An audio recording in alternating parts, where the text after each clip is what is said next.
देखो, सबसे पहले तो सभी का स्वागत करता हूँ।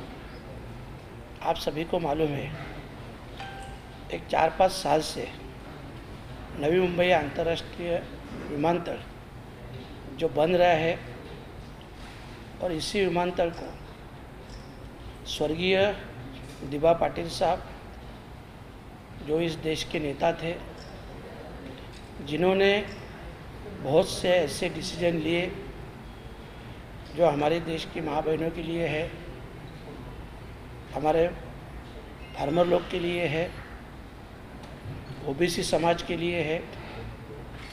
तो ऐसे जो हमारे देश के नेता थे स्वर्गीय दिबा पाटिल साहब, जो 5 बार एमएलए थे, विरोधी पक्ष नेता थे, 2 बार सांसद थे, इतना सब होने के बावजूद भी आखिरी समय वो जिस घर में रहते थे, वो घर लोगों ने श्रमदान से बना के दिया था, उसी घर में रहते थे। ऐसे प्रामाणिक नेता जिनका नाम नवी मुंबई अंतर्राष्ट्रीय विमानतल को लगना चाहिए, ये सभी पार्टियों की तरफ से सभी पार्टी के नेता, सभी स्थानिक भूमिपुत्र और खास करके महाराष्ट्र गवर्नमेंट ने भी, आपकी जानकारी के लिए बताता हूँ, 2022 में खुद तत्कालीन मुख्यमंत्री उद्धव जी ठाकरे साहब ने भी इस विमानतल को स्वर्गीय दिबा पाटिल साहब का नाम देना चाहिए, ऐसा ठराव सेंट्रल गवर्नमेंट को भेजा था। उसके बाद यूपी के सरकार ने भी यही सेम ठराव, जो कि एक ही नाम से स्वर्गीय दिबा पाटिल साहब के नाम से केंद्र सरकार को भेजा, पर अभी तक उसके बारे में कुछ भी डिसीजन नहीं हो रहा है। आपको मालूम है, ऐसा समझ रहा है कि आने वाली 30 तारीख को, मतलब बराबर आज से 18 दिन के बाद, उस एयरपोर्ट का उद्घाटन होने जा रहा है, जबकि हमारी सबकी मांग है कि उद्घाटन से पहले स्वर्गीय दिबा पाटिल साहब का नाम देना चाहिए।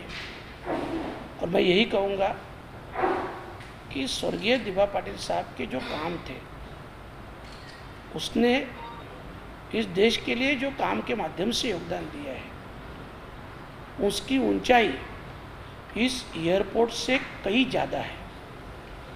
और इस एयरपोर्ट को उनका नाम देने से एयरपोर्ट की ऊंची बढ़ जाएगी, उनकी नहीं, क्योंकि वो तो देश के नेता थे। बस इसी मांग को लेके आने वाली 14 सितंबर को हम लोग भिवंडी से रैली निकाल रहे हैं। शुरू में आपकी जानकारी के लिए बताता हूँ, जब इस रैली का नियोजन की बात हुई, सिर्फ 4 व्हीलर गाड़ी है और समाज के सिर्फ आगरी कोली स्थानिक भूमिपुत्र समाज के सिर्फ युवा लोगों को मैंने आह्वान किया था।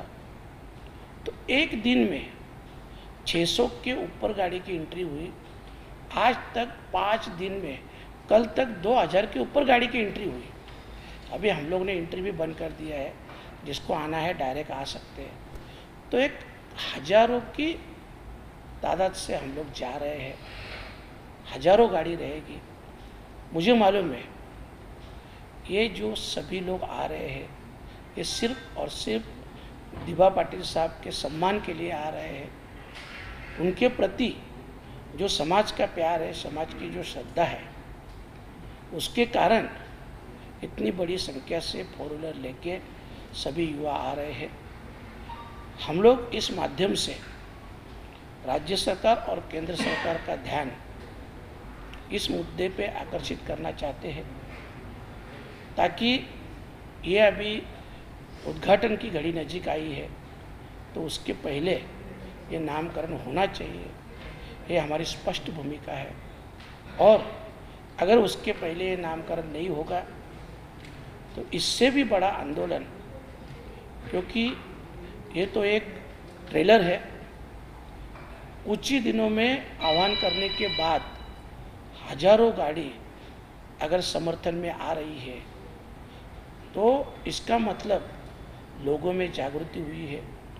और अगर उद्घाटन से पहले नाम नहीं दिया तो लाखों लोग इस मोर्चा में शामिल होने वाले हैं। और मेरा कहना एक ही है कि अगर स्टेट गवर्नमेंट ने एक ही नाम दिया है तो सेंट्रल गवर्नमेंट ने जल्द से जल्द उसका निर्णय लेना चाहिए। बस हम लोग यही चाहते हैं। आने वाले उनका क्राइटेरिया क्या होगा? मतलब जैसे अगर कोई आना चाहता है तो उनको एंट्री करना पड़ेगा या आपके ऑफिस वालों से जो है कांटेक्ट करना पड़ेगा, कैसे? नहीं, ये देखो, ये सब सेफ्टी के लिए हम लोग ने किया है कि सभी गाड़ी का नंबर, ड्राइवर का नाम, नंबर, ये सब हम आरटीओ में भी देने वाले हैं।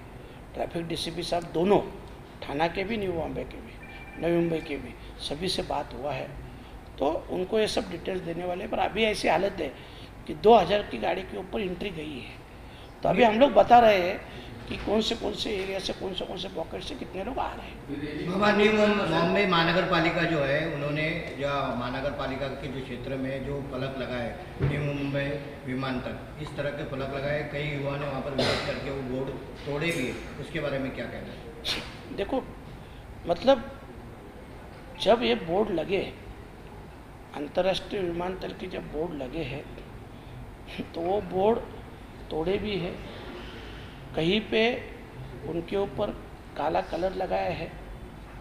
मतलब लोगों ने अपना निषेध व्यक्त किया है।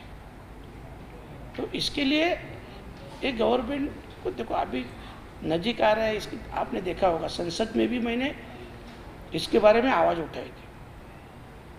और अभी ये 14 तारीख को रैली निकल रहा हूँ। तो ये जो लोगों का विरोध, क्योंकि 4-5 साल से चालू है, हमारी संघर्ष समिति भी लगातार संघर्ष कर रही है। कई समाज की संस्थाएं हैं जो काम करती है, वो लोग भी इसका विरोध कर रहे हैं, इस संघर्ष में शामिल है। और आज जब मैं भी कर रहा हूँ तो मैंने भी सभी को आह्वान किया है कि आप सभी ज़्यादा से ज़्यादा संख्या से इसमें शामिल हो जाए। सिर्फ 1-2 मिनट में आपका लूँगा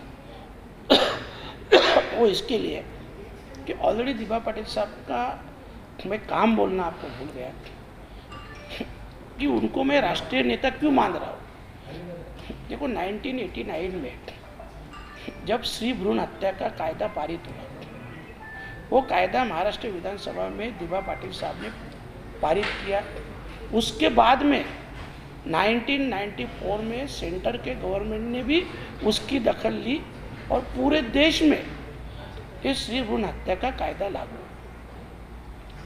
जो फार्मर लोग का था, जगह के बदले में जगह, पहले आप देखते थे सेंटर का हो या स्टेट का हो, जो भी प्रोजेक्ट निकलता था उसमें से कुछ छोटी मोटी अमाउंट दे के फार्मर को खुश किया जाता था, चुप करते थे और प्रोजेक्ट करते थे। पर उसके बाद में दिभा पाटिल साहब ने क्लियर कट एक आंदोलन किया। तो उस आंदोलन के माध्यम से उन्होंने शासन को पता है कि भूमि की बदले में, मतलब जगह के बदले में जगह मिलनी चाहिए। और जो 12.5% का जो फार्मर के बाजू से डिसीजन हुआ, वो भी स्वर्गीय दिभा पाटिल साहब ने किया, जो पूरे देश में लागू हुआ। जो कुल कायदा आपको मालूम है, कुल कायदा तो 1948 में पारित हुआ था, मतलब मंजूर हुआ था, जिसकी दखल खुद डॉक्टर बाबा साहेब आम्बेडकर ने ली थी। तो उसके बाद में 1957 से लेकर 1965 तक दिभा पाटिल साहब खुद MLA थे, उन्होंने इसका फॉलोअप लिया। और ये जो कायदा था, ये GR सहित पारित किया महाराष्ट्र में। इसके बाद में वो पूरे देश में लागू। और इससे और एक बात पता था कि जब मंडल आयोग की सिफारिश लागू करना था पूरे महाराष्ट्र में, तब OBC का उसी समय 1984 में OBC का महाराष्ट्र का नेतृत्व दिभा पाटिल साहब कर रहे थे। मेरा कहने का मतलब यही है कि उनका जो काम है, आज भ्रूण हत्या का जो हुआ, सब हमारे माँ बहनें बेटियाँ हमारे पूरे देश के उनके लिए कानून लागू हुआ, पूरे देश के फार्मर के लिए कानून लागू हुआ, ओबीसी को जो पूरा हक मिला उसका भी महाराष्ट्र का उन्होंने नेतृत्व किया था। ये सब उनके काम देखेंगे, पूरे देश लेवल के काम। और इसके लिए हम बोलते हैं कि इस विमानतल को उनका एयरपोर्ट को नाम मिलना चाहिए, जिससे एयरपोर्ट की ऊंची बढ़ जाएगी। दिबा पाटिल साहब की नहीं, दिबा पाटिल साहब की ऊंची तो बहुत ज़्यादा है, क्योंकि वो देश के नेता थे। महाराष्ट्र राज्य सरकार नाम की घोषणा करने के लिए इतना विलंब कर रही है, क्या आपको क्या लगता है क्यों कर रही है, क्या वजह नहीं, महाराष्ट्र सरकार विलंब नहीं कर रही है। महाराष्ट्र सरकार ने वो ठराव सिर्फ एक ही नाम का, दिबा पाटिल साहब के नाम का ठराव सम्मत करके सेंट्रल में भेजा है। वो सेंट्रल गवर्नमेंट उसके ऊपर डिसीजन नहीं ले रही, वहाँ पे रुक गए। तो देखो अभी 30 तारीख को अगर उद्घाटन है, ओपनिंग है, तो सिर्फ 17-18 दिन बचे हैं और अभी भी उनका नाम अनाउंस नहीं हो रहा है। मतलब सरकार के मन में कुछ अलग है, कुछ अलग मंशा है, और इसके लिए पूरे सभी के मन में एक संभ्रम है, और इसके लिए हम लोग एक आंदोलन कर रहे हैं। Thank you.